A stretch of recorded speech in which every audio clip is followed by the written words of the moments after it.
Hello everyone, Nadine here with TXengineWerx. So today we have a project. We are going to be replacing the heater core in this Chevy 2500, I think. 2000 model. 2000 model. And so it's, as you can see, you have to tear into the dashboard and get all up in there. Show you some stuff here.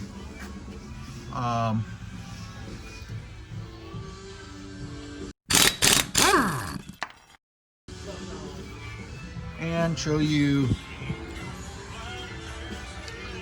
so it does have the gas Vortec engine.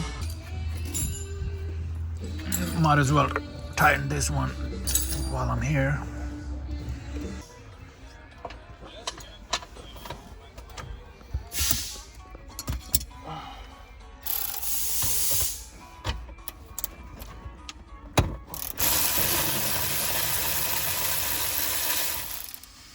Having the proper tools always helps. Oh yeah. You can get way in there from way back here. Yep.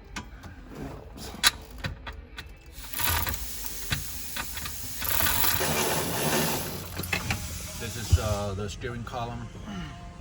That was the bolts were taken out, as you can see.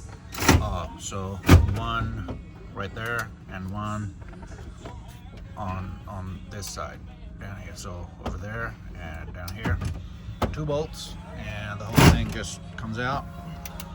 A couple of bolts over there, a couple of bolts over here, and then probably I'm thinking a few bolts underneath somewhere.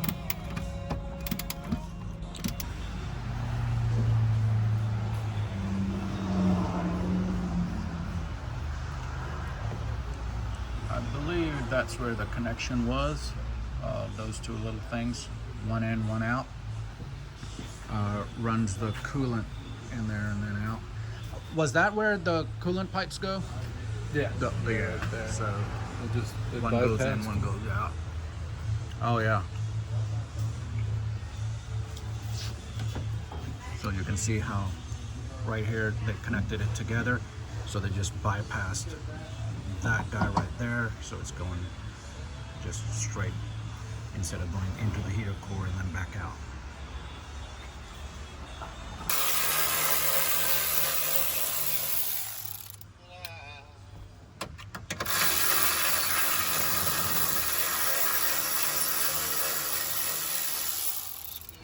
Okay, making progress. Look at that. Actually, it might be a better view from in here. So the top cover came off. You can see a reflection in there.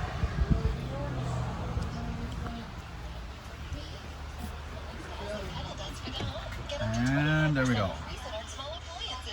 Coming apart nicely. Yeah. You just gotta be careful Yeah. pulling everything.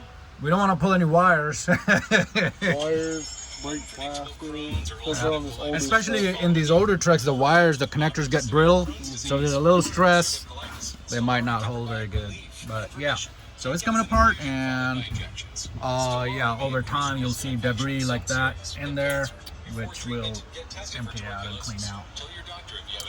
But we'll be back as we make progress.